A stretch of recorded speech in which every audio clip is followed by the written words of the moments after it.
Hello friends, welcome you all to the 34th session of ARM-based development. In this lecture, we are going to see some more protocols. This is little different from the peripherals. This is for interconnecting different modules with a controller on the ARM side. Okay.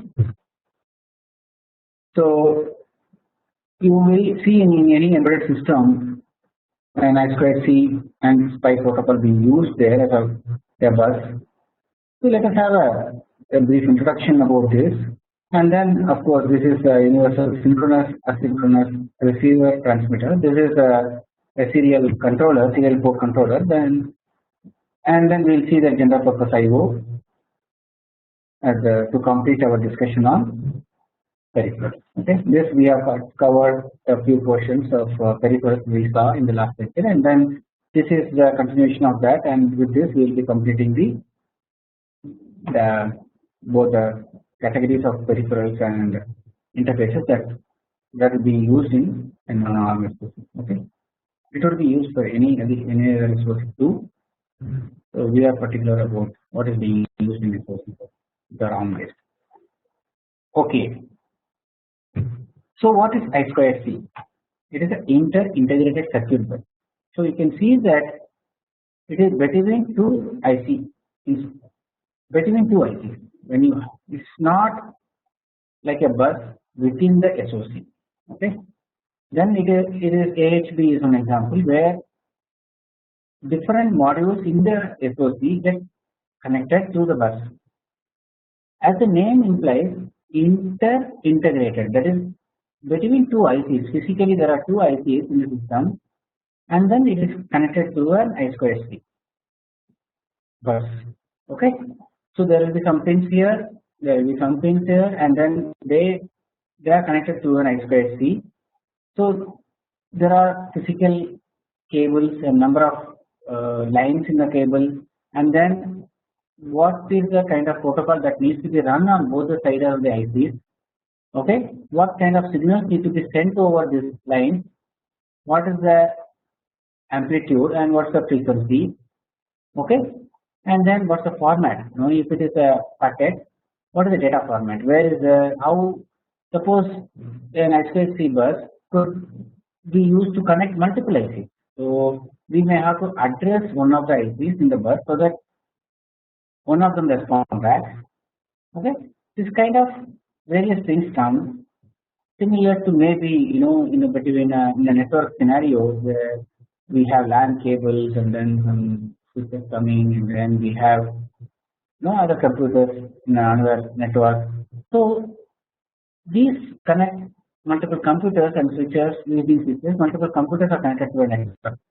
So what we are seeing is a I2c is a multiple ICs in a PCB, or maybe multiple PCBs, with the very short distances, they are connected. Multiple ICs in a single PCB or multiple PCB, they are connected, and they also form a kind of multiple devices can be there on the chip, on the bus, and then they communicate with each other. So it is like, since these two ends of the thing, one can transmit and the other can receive.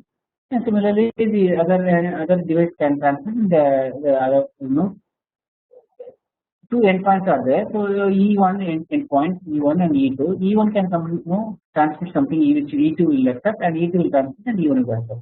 So this is the kind of communication that we are going to talk when we talk about I2c. This is what we mean. So an inter-IC bus is often used to communicate across circuit boards. It is a simple low bandwidth short distance protocol. It provides good support for communication with various slow onboard peripheral devices that are accessed intermittently. So the I2c bus is not kind of a like an AHU bus where the communication happens continuously. This is very slow devices. So once in a while they communicate. So this is meant for a low bandwidth, the data rate is low, as well as the frequency of communication is low, as well as the amount of data communication or communicated over this bus is also less. Most available XPC devices operate at speeds of 400 kbps. Okay, this is much lower than the Mbps and Gbps bandwidth that we see in the bus. So some venturing up into low megahertz range, maximum is megahertz. So I2c is easy to use to link multiple devices together since it has built-in addressing scheme. Okay, the device coming up. Okay, it's like multiple computers are connected to the LAN network. So each computer with a network card in it, network port in it, it will have its own MAC address. As you all of you know, the Ethernet MAC address is unique to a particular device which is in the LAN network, LAN or Ethernet. Okay, so similar to that, any device connected to I2c bus, they have their own unique ID. Okay, that means you can differentiate. It's like a plug and play. So any device can be connected to I2c, and then they can still be there without clashing with the addresses of other devices. See, that is very important when we want multiple devices to coexist in the bus, because we want to uniquely address them. Any device wants to communicate with any other device in the network, they need to have a unique address on the network. Otherwise, they will not be able to communicate. Correct? So in the I2c bus, what happens is the devices will have its own unique built-in addressing scheme. So they will have their own addresses which can be used to differentiate between multiple devices in the bus. So these are all multiple devices, peripheral devices. This is kind of a central microcontroller. In our case, it is ARM. So there are only two lines, SDA and SDI. Let us see what it is. These are two-wire serial bus. It's a serial bus. What is serial bus? Okay. So when you have a data bus of 8-bit wide bus, D0 to D7 data goes. So this is a parallel bus because all the particular clock, the data on different buses with different lines, physical lines, constitute one data.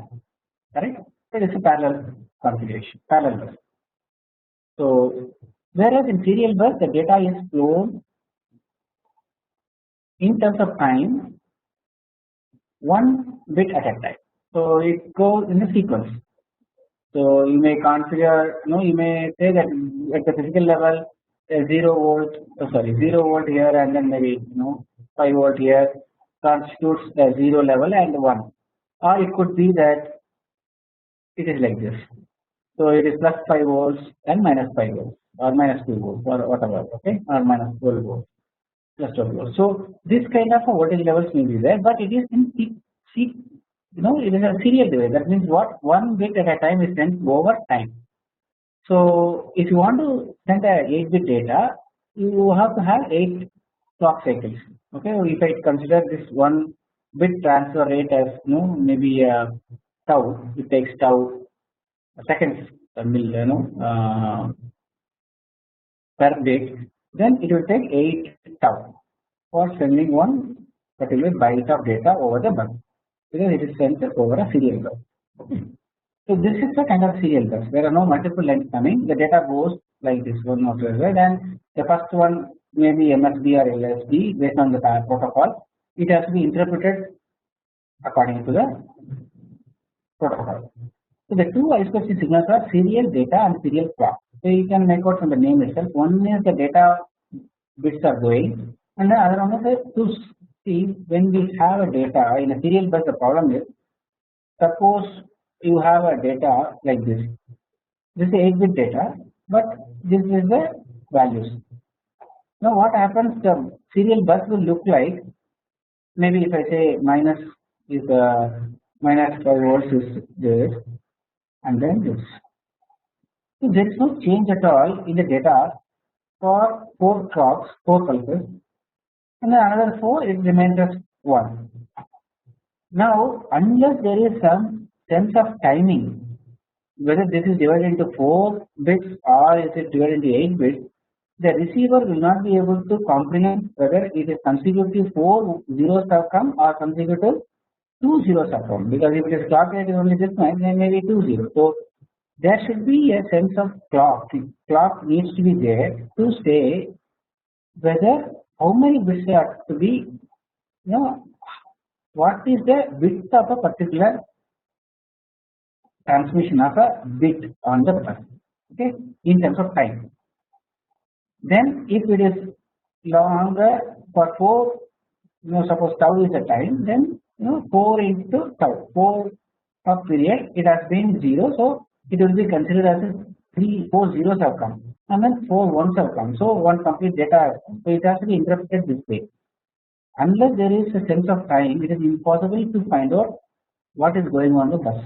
So somebody who is sampling the serial port, the particular line, the receiver needs to know what is the clock.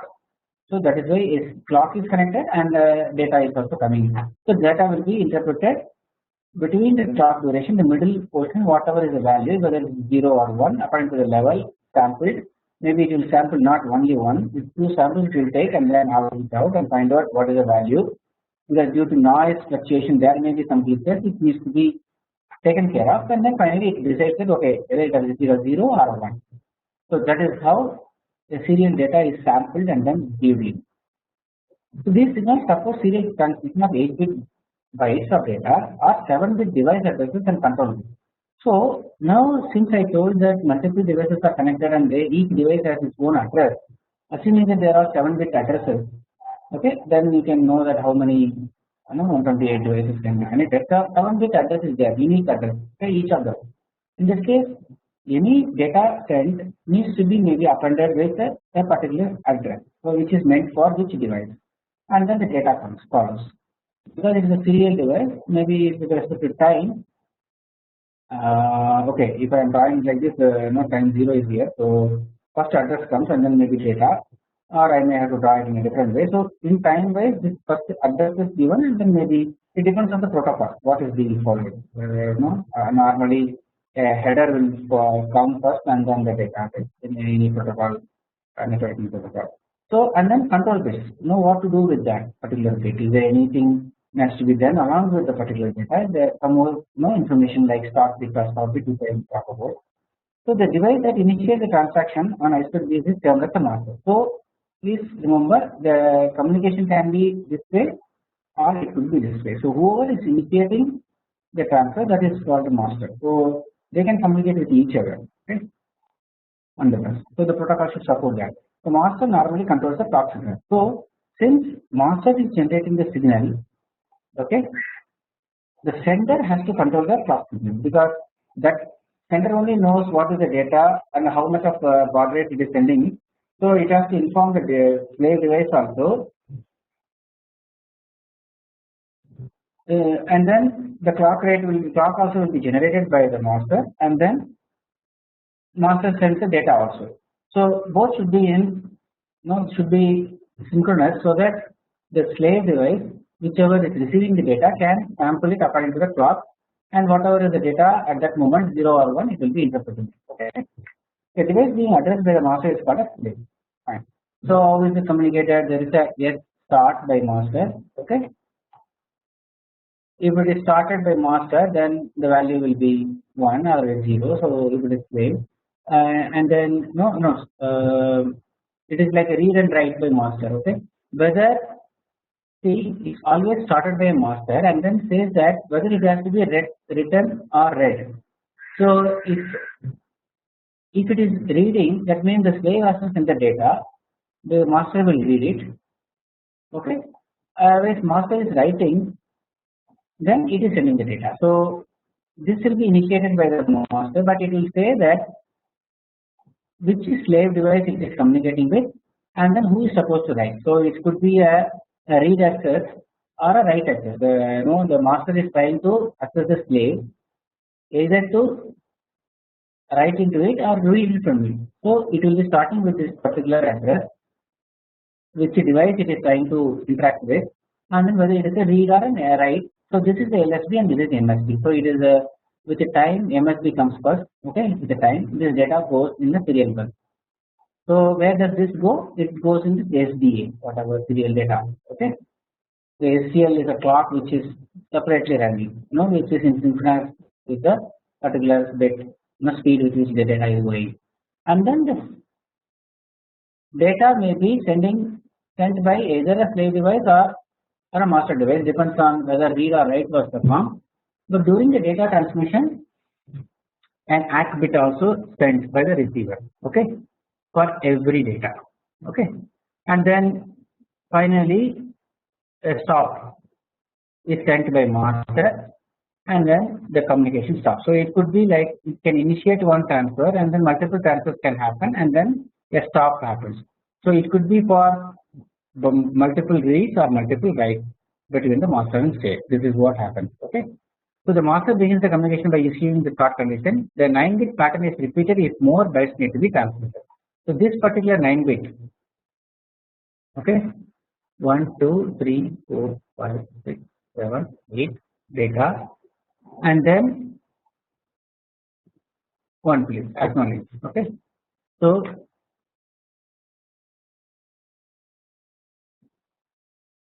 first of all, this acknowledge is combined with this data because slave has to acknowledge that it has received this address, and then I think we have to compute it like this.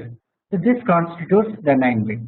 So it is starting with this and then it acknowledges, okay, okay, and then the next of the thing, and then finally the stop bit is done by the master to stop the communication. You know, the number of bytes transferred is controlled by the master, okay, similar to any other byte bus transfer. So I2c functioning, and I2c slave can hold off the master in the middle of a transaction using what's called clock stretching. So what happens is, you know, if the slave device is slow, not able to consume at the rate the master is pumping the data, it can forcibly make the clock low. It does know when it see there is a signal, correct? This SCL or SDA, right? This is the data bus and this is the data simple line and this is the clock line. It is connected to both the slave as well as the master. Okay, both master and slave are connected to both of them, both the lines. Okay, maybe I will make it dark. So you see that both the lines are connected to both master and slave.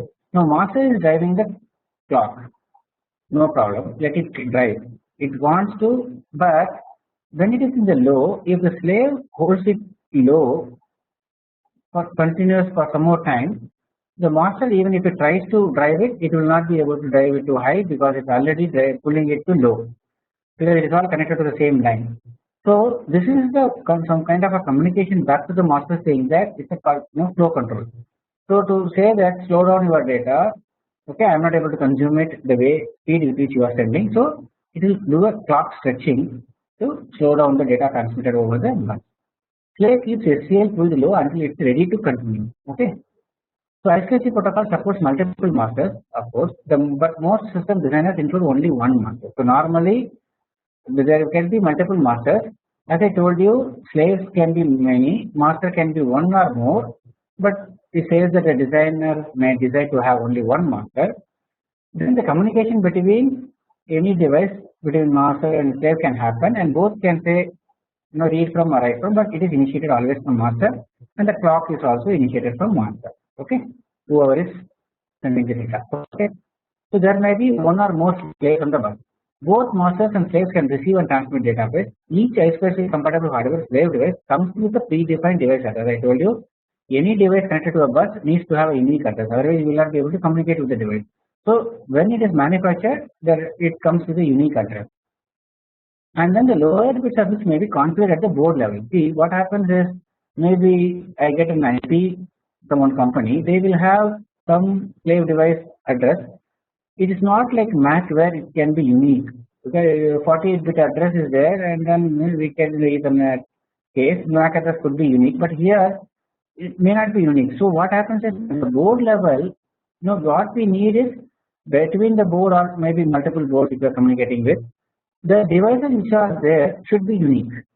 We are not bothered if suppose another device in a different board has the same device ID as what is there in this. So this is not going to be communicating with this device at any cost. So no problem. As long as the devices which are connected to the I2c bus in a single board or multiple boards which are connected to each other as long as they are having unique addresses, we don't mind the same device addresses in the other board. So that's why what is done is the higher bits are configured by the manufacturer maybe, and then the lower bits can be configured by the board developer. So then you can get a unique address for each of the devices in a particular board. So I2c interface is a bus interface serves as an interface between a microcontroller and the serial I2c bus. So the interface is a between the ARM, okay, ARM SoC. So I said it is between the chips, right? So inter IC. So there should be a controller within the chip. It should be inside the chip, and then it will drive on the bus I2c. The GA and SPL pins will come out, SCL, and then they will be driven by the controller, which will take care of, which will understand the protocol. So it could be called as a PHY, physical layer level, what it has to drive, what moments of current, and what are the addresses. So I2c master features are clock generation. The master has to generate the clock, and start and stop generation, because start signal and stop signal only indicates that the slave that the data transmitted is number of bytes transmitted, how much has to be sent is controlled by the master. So master sends the clock as well as the start signal and stop signal. Okay. So very simple handshake and easy to understand. So slave features are programmable I2c address detection. So when a particular master is driving the sending a particular device address, the device should have, slave device should be able to sample it and then find out whether it has been addressed. So that detection, address detection, whether this address which is coming on the bus is same as its own address, that has to be, that intelligence should be there. And then that could be a dual addressing capability. That means the same device can have multiple same device addresses. So it will behave like a maybe different functionalities. Each device address may be different. So two slave addresses to the same particular device. And then stop bit detection. It should detect a stop bit so that it will know that the end of transmission has happened. And for even a byte transfer or a word transfer. Burst transfer. So that's all. Now usages Philips originally developed the I2c for communication between devices, intelligent tech. Then examples of simple I2c compatible are EEPROMs, thermal sensors, and real-time clock. They are connected. I2c EEPROM contains parameters needed to correctly configure a memory controller. So memory controller is there, okay? Memory controller, and then it is connected through I2c bus to EEPROM. So where you can put some information here, which can be programmed also electronically erasable from. So based on data what is written into it, on power on, it can configure the memory controller so that how external memory devices can or internal memory, main memory, how the memories are to be configured. That can be, that parameters can be put in EEPROM, because we need to store those values in the some permanent storage. So it can't be part of the memory. Just because we want to keep some configurable parameters, we don't want to keep the whole memory or memory controller. We cannot do that. So we are providing a small EEPROM which will also be mapped onto some address. Okay, it will be it is not connected to ARM actually. It is only on the I2c bus. Okay. So if ARM wants to communicate, it has to communicate to the I2c bus. Okay, because it has got only interface with the I2c. So normally what happens is on power on, this will come up and then it may configure the memory controller, or it could be controlled by the program also, the ARM. And we can change the configuration also based on the particular setup. So I2c is also used for control interfaces with signal processing devices that have separate application specific data interfaces. So we can have some interfaces to signal processing devices. So specific devices, third-party devices which have I2c interface that can be connected. For instance, this is commonly used in multimedia applications where typical devices include RF tuners or video decoders, mostly some audio or analog devices. It's not a company name I am referring to. Any of the devices like this, which which generate analog signals, I would say, then they can be connected through I2c bus. Okay, so we saw one kind of a bus. Now let us see another standard bus that you may come across. It's a serial peripheral interface bus. It's called SPI. Let me give you some brief introduction. SPI allows half or full duplex synchronous serial communication with external devices. Half or full duplex is what? In a particular channel, okay, I consider it as a channel. We have device 1 and device 2. In case of a half duplex, what happens is only one communication is happened at a time, but both it can be in both directions. Okay, so half duplex means either at a particular time this will be D1 will be communicated with D2, or D and some particular point in time D2 will be communicated with D1, but they cannot do it together. That is called half duplex. And full duplex means there is some other physical interface is available, separate pins or separate lines, so that this communication as well as this communication is possible simultaneously. That is called full duplex. And synchronous means it's the common clock is there and both the devices are connected by a common clock, so that they receive the data in synchronous with the sender. Okay. So the interface can be configured as a master, and in this case it provides the communication clock to the external slave. The interface can be configured as a master. Then it is similar to what we saw in the I2c. So master always drives the clock. So it can be one. The interface is also capable of operating in multi-master configuration. That is also there in I2c. 8 or 16-bit transfer frame format selection. Okay. There we saw the 8 bit of data. Here 8 or 16-bit transfer configuration. Programmable data order, MSB first or LSB. So there you saw the order was fixed. Whereas here we can decide to put MSB first or LSB. Okay, in terms of time, what is coming out of the bus when a byte has to be transferred, what is coming out first, whether it is MSB coming first or LSB. Okay, here LSB is coming first. Here maybe you can say that MSB comes first in time 0. Okay. So that is programmable. Dedicated transmission reception flags with interrupt. So you can always say that on receiving on 8-bit data or 16-bit data, interrupt the processor. So the controller can be programmed that way.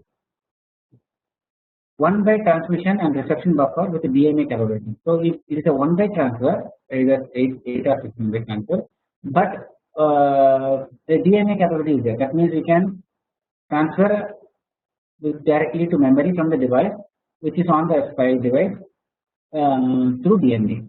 Okay. Signals master in slave out data. This thing can be used to transmit data in a slave mode and receive data in a master mode. So I said full duplex and half duplex, right? Then one may be sending and other may be receiving. So same device can be sending in on one pin and then receiving on another pin. That's full duplex mode. So you can say that in a particular case whether master is receiving or mastering or slave out, this thing you can use to transmit data in slave mode and receive data in a master mode. Okay. It depends on the master will be driving the clock. So the other device will be accordingly looking at the data. These are different things are available in the SPI bus. MOSI, master out and slave in data. This thing can be used to transmit data in a master mode and receive data in a slave mode. So if a device is in master and then this is slave, then which pin has to be used for a particular reception or this? See, master is in. So this is data is coming out. Okay, coming in. Sorry, master in. This MISO pin. Okay, here it will be receiving the data.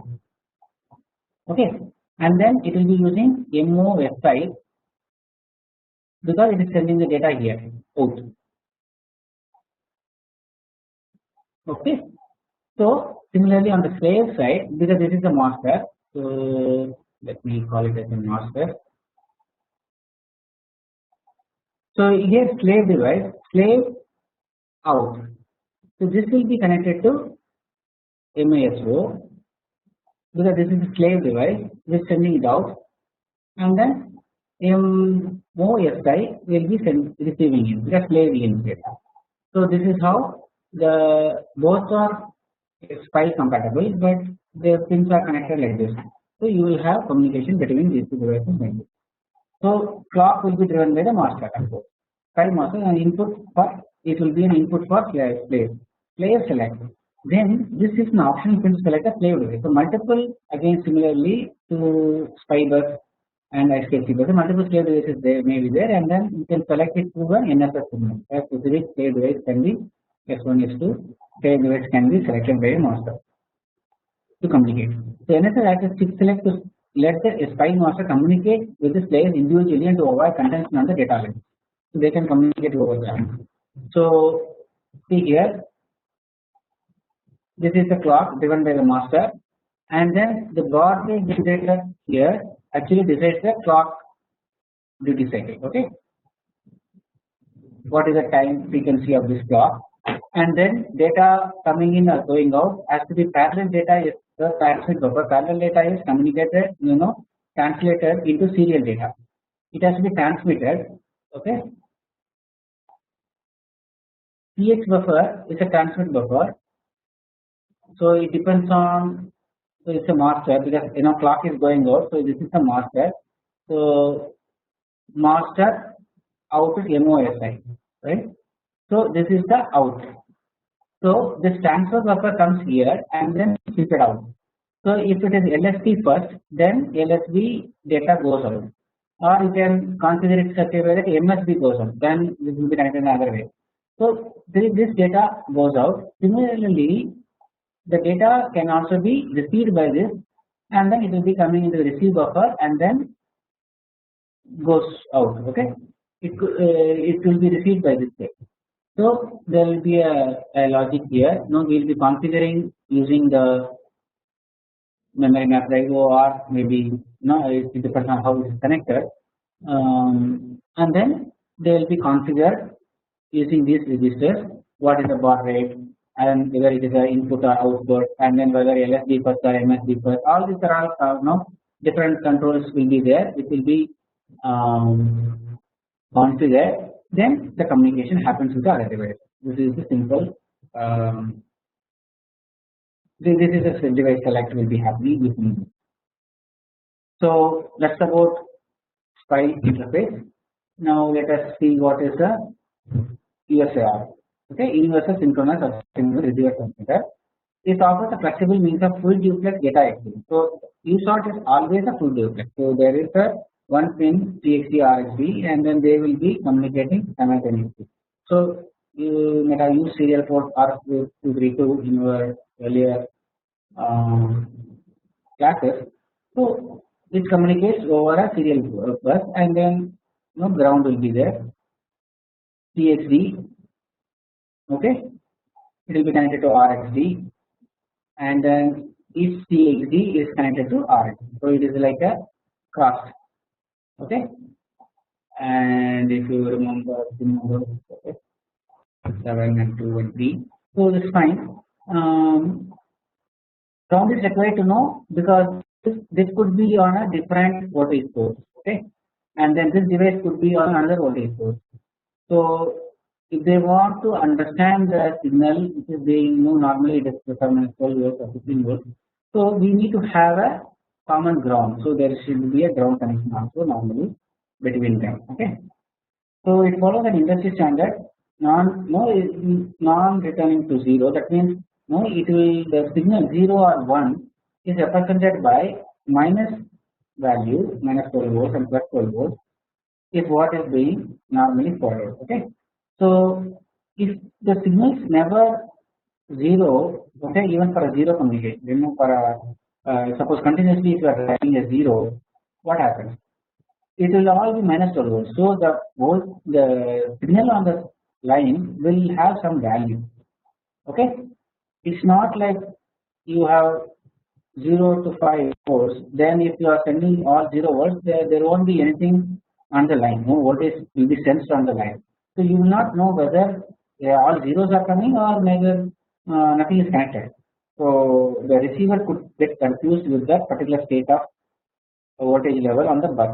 So non-return to zero, make sure that there is always some voltage level, either positive or negative, on the line, so that the receiver could sense it and then find out whether, if it is 0, it means nothing is connected. If it is a plus 1, plus 12, it is a positive, bits are being positive. Or if it is totally all negative, maybe all zeros are being false. So it is easy to sense it. This is it. So suppose synchronous one-way communication and half duplex single-wire communication. Transmitter clock output for synchronous asynchronous transmission. If you want a synchronous transmission, it is asynchronous actually. It can be asynchronous. That's why the name is. The transmission could be asynchronous or synchronous. If you want a synchronous mode, then there should be a clock. Transmitter should also send a clock. High-speed data communication is possible by using a DMA. Okay, so it's also DMA can be interfaced. Programmable data bits are 8 or 9, only 2. Configurable stop bits are 1 or 2 stop bits. So what is the start and stop bits? Just to give you some overview. So this is the time. So this is the start bit. Okay, normally it starts with some start bit and then data bits are written and then one stop bit will be there. The stop bit can be 1 or 2 bits width, right? So it can be configured. So totally you can see that for a 8-bit data, okay, 8-bit or 9-bit data, this is one extra bit we are adding, and then assuming that 2 bits are added as a stop bit, then we are actually sending 11 bits for transmitting 8 bits of data. Okay, so this is the kind of worst case scenario. Okay, go ahead. So features are separate enable bits for transmitter and receiver. You can enable them separately. Okay, you can enable only one of them or both of them. It can detect the receiver buffer full. See, one byte is received, then it will send an interrupt because it is coming as a serial data, right? So it has to wait for a complete byte to be received, and it could be in terms of milliseconds. It may take milliseconds of time based on the baud rate anyway, but no processor is working in nanoseconds or microseconds. So it needs to wait for that particular 8 byte, 1 byte is received, and then it will interrupt the processor to copy it from there so that next byte can be received from the serial port or a serial line. So transmit buffer empty. When a particular transmission is done, so what happens is processor writes the byte and then initiates the transmission. And then it doesn't wait for the transmission to get over because it is sending it in serial port, one by one bit at a time. It will take a lot of time for that to be even 1 byte of transfer data to be transmitted. It will take few milliseconds. By the time thousands of cycles of instructions can be executed by the processor. So processor doesn't wait for transmission to complete. Transmission will be done, and then once all 8 start and stop with everything 11 bits are sent, then the user peripheral interrupts the processor so that next byte can be written in. So this is how the serial port works. End of transmission flag. So now you can set this flag. Parity control can be given, no odd parity or even parity. So what happens is if it is an odd parity, suppose you have 8 bit of data, okay, and then parity bit can be added to it. So parity can be odd bit, okay, option or even. What happens is if suppose you are configuring it for odd bit, 8 bit of data, okay, it could take any value 0 or 1 or 0, okay, some 8 bit data, and then one more stop parity bit is added to it. Okay, totally suppose you use 8 bit data, one more bit of parity is added, and if it is configured for odd bit, odd number of ones are to be there. Suppose if in the given data you have only 2 ones, rest of it is of 0, then it will put 1 here so that effectively the 9 bits are odd. If you configure it for odd parity, if it is for even parity, it will do the reverse. So if it is only 2 ones, it will put 0 as a parity, or if it is an odd number of ones are there, it will put a 1 more 1 so that it will be even. So what happens is on the receiving side, if the received parity, including the parity bit, if it is set for odd parity, suppose, okay, and then the receiver, this is receiver and this is transmitter. Transmitter has taken care of sending odd number of ones in the transmitted data, including data and parity bit. If on receiving side, if it receives as an even number of ones, that means there is an error. That is 1 bit error has happened. It can detect 1 bit error, but multiple bit error it cannot detect. But it is a kind of error detection mechanism. It can't correct the error because suppose 1 bit has changed from odd to even, 1 to 0 or 0 to 1, you don't know which bit is corrected. So it is not possible to correct this error. Bit correction data correction is not possible, but data error detection is possible because you will receive odd parity set. So both transmitter and receiver should be aligned on them. What parity it is going to communicate with. And then if it receives something different, then you will know that there is an error, so that it can ask the transmitter to send the data back. So that kind of a parity checks can be done. Multi-processor communication enter into mute mode if address match does not occur. So if multiple processors are communicating over serial port, okay, then one of them should be in mute, okay, because only one communication can happen here. Multiple transmissions cannot happen. So all other devices can be in mute, so that any two active devices can communicate with each other. So this is a very complex bus, block diagram. I don't know whether you can see it from forward distances. So basically 3x and RX, and then we have a transmitter buffer similar to what we saw in the SPI. So no shift register is there, and then the bits are shifted out. Similarly, received data comes here, and then it is collected and then sent out. Data register. Okay, we have to wait for all the data to be received that before sending to the data register, which will be on a APB bus. Okay, and then the baud rate. What is the speed with which the baud rate needs to be aligned between the two devices. Okay, there is no clock between this in asynchronous mode. So if there is in the absence of clock, we have to have some means of before communicating it should be aligned. Okay, this is what is going to be my baud rate. That means the receiver should interpret that 0 or 1 will take this much of time in terms of seconds. Okay, so whatever millisecond. In terms of time, how much is that bit width, so that it can wait for that long to receive all the 8 bits or 9 bits of data which is being sent. So that baud rate generation is one logic which is being actually done in this block. So there should be a clock, and then you have to preload the value, and then accordingly it will send out the particular bit in a particular speed. So that can be controlled using this. And then if it has to be a synchronous mode, suppose you want to communicate through synchronous mode, then the clock will be driven by this circuitry which is connected to the other end of the device. So the sampling and then clock rate, baud rate generation is here, and then interrupt can be configured using these registers.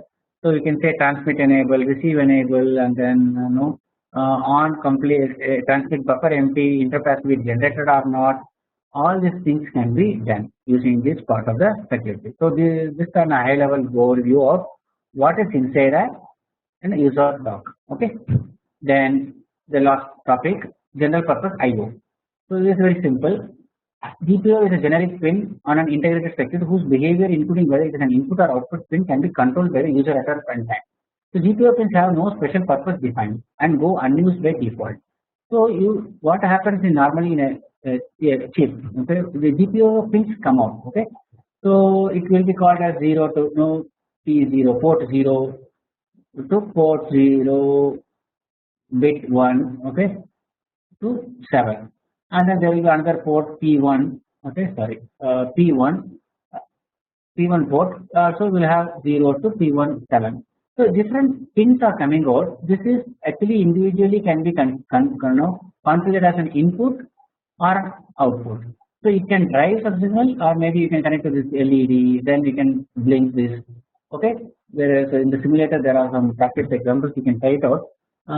So this kind of a different, based on the requirement of the system, these pins can be configured. So maybe in some particular system you need only to process lots of input. So all the pins provided can be configured as input. But there may be possibility that you want 2 outputs to come out of the chip, which needs to be controlled, maybe external circuitry, and the rest of it as input. So anything can be configured. So the GPIO is meant for such a kind of a support. So we don't want to freeze the number of input ports and output ports in the IC manufacturing itself. It is left to the programmer to configure it. That is the purpose of this general purpose I/O. So it doesn't come with some associated signal or something. It is just a free port. It can be configured as an input or output. It is helpful to have handful of additional digital control lines that can be configured as input or output. Having these available from chip, so having these available, sorry for interruption. So, so having these available from chip can save the hassle having to arrange additional security to provide them. It is part of a chip. It can be done in software. So features GPIO pins can be configured to be input or output. I told you that it can be disabled, selectively enabled or disabled. It could be input values are readable. Okay, you can in fact in the through software you can read a particular value. Suppose you are configured as an input, unless you are able to read whether 0 or 1 is there on the particular input line, then there is no point in configuring it, right? So the input can be read, either 0 or 1. Output values can be writable. You can write a particular 0 or 1 into a particular pin and it will be driving out a signal. So it is very required for any embedded application. Input values can often be used as an IRQ. Maybe we can drive the IRQ pins also, typically for wake up events. So some GPIOs have 5 volts tolerant input. Okay, so some chips are low voltage chips, though they are operating at 2 volts. The GPIO pin levels are 5 volt levels. So they are like a ADC. I told you the different V reference is there, which is totally different from the supply voltage to the IC. Even the GPIOs also have separate voltage, which is much more than what is the operating voltage of the IC. So this is very helpful for embedded applications where you want to interface this with some other device. So use case scenarios to detect button pressed on the system to receive interrupt requests from external devices, or it could be this are for if you want to receive some inputs. If you want to send out some output, it can be to build LED or even buzzer. How do you sound a buzzer? Because if you can change the frequency of this particular pulses going out on a pin, though you can only send 0 or 1, but the processor is running at a much higher rate. Okay, please remember that it is in megahertz or gigahertz range. So you can actually configure these pulses going out so that you can connect to the buzzer and then you can create buzzer sound. Maybe change the frequency of this to generate different sounds, alarm or anything you can generate using the just GPIO output. So but just changing it 0 to 1 and then in a particular frequency, which is inaudible range of course. So control power for external devices. You can even control the power. This in turn can connect to another relay or something, which will operate, and relay will operate, and then switch will be there, and it can control the power given to the another device. So with this, we have come to the end of this session. Okay, we have discussed a lot about different kind of protocols and serial port device and generic general purpose I/O. So having seen these devices and maybe having understood some high level features of them, I think you are in a better position now to look at the manuals of a particular SOC that you have. Okay, and what are the peripherals and what kind of communication happens. Now you will have a better idea of what is being given in those kind of manuals. Okay, my intent is to give you a overview so that you are comfortable reading those documents to know more about it, because these are all implemented. All these are all implementation specific. No, I can't say that in a particular register, if you change this D0 bit, it will start transmitting. No, it depends on which chip you are looking at and what implementation, which company it is from. So it's all very implementation specific. That's why I didn't go into the details of registers and similar to what we went through in ARM instructions. So that it is very much required that you understand the philosophy and how does it operate, so that you will be able to appreciate when you come across such devices in your design problems or while developing software for embedded systems. So hope this discussion was very useful and I really enjoyed sharing this information with you. Wishing you all the very best, and let us see in the next session to talk about different feature families and later families of ARM processors and what are the high level features that are supported in them. Okay, thank you very much for your attention and support, and it has been a great wonderful time sharing with you. See you in the next one. Bye bye.